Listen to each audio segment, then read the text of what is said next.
Magandang gabi po sa lahat. Tayo nagbabalik dito sa ating munting channel, Samuel Soriano TV29, para mag-discuss ulit ng another coins. At ito ay ating hilig, ayan, mangulikta ng barya. Kaya ako tayo nandito nagsiseli ng kanilang mga laga. Ang presyo po ng ating mga coins na koleksyon. Siniseling natin ang kanilang mga laga kung magkano na ang kanilang mga presyo. Ayan, magpapasalamat lang ako sa aking mga subscriber dyan. Maraming salamat po sa lahat ng aking mga subscriber. Maraming salamat din po sa nanonood dito sa aking munting channel. Ayan, maraming salamat.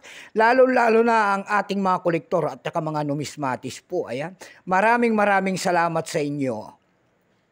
Maraming salamat din po sa nanonood do sa aking FB page. Ayan, Samuel Soriano. Support nyo sana ang aking FB page din kung gaano kasuporta dito sa aking YouTube channel.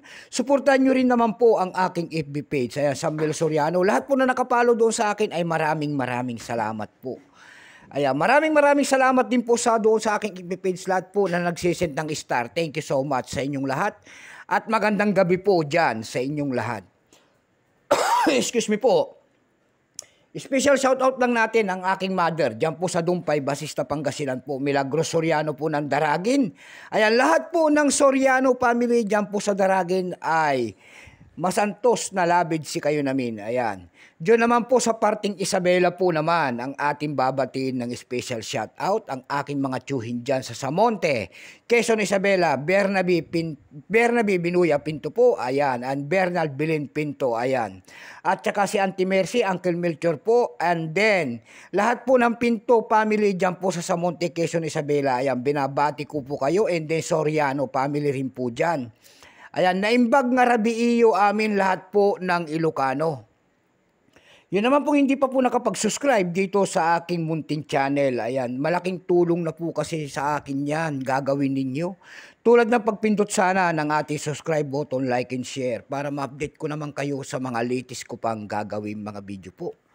Meron naman tayong pag-uusapang barya at ito po ay barya po ng Canada. World coins po, ayan. Baka mayroon kayong mga ganyan, mga world coins. Bultuhan po ang bili natin sa mga ganitong mga Canada na $2 po, year 2008. Bultuhan po ang ating bili. Ayan. Excuse me po. Ayan, baka mayroon kayo dyan. Ayan po.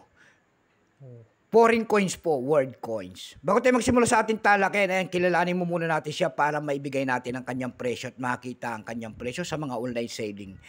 Ayan, issue nito Canada, period Queen Elizabeth II, siya po si Queen Elizabeth II. 1952 hanggang 2022, type nito standard circulation coins, years 2006 hanggang 2012, value nito $1 Canada, currency Canadian dollar, 1858 up to date po, composition po ay bronze plated nickel, ayan. May bigat lamang 7 grams, may habang 26.5 mm. May kapal po naman itong 1.95 mm.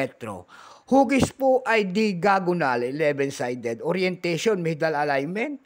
Number N-472, reference number KM-495.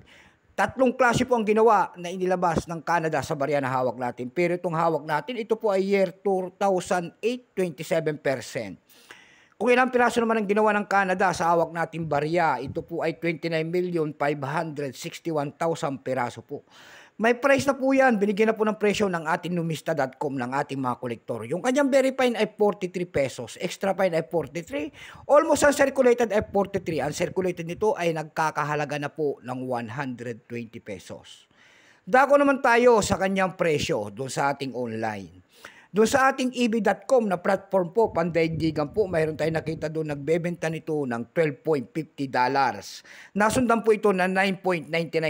Yung pinakamalit po ay $2.57. Dako tayo sa kanyang presyo sa Carousel PH. Sa Carousel PH naman po, mayroon tayong nakita nagbebenta doon ng 200 pesos. Nasundan po yan ng 90 pesos. Ayan lamang po ang ating may babahaging kanyang presyo. Keep safe po sa lahat and God bless.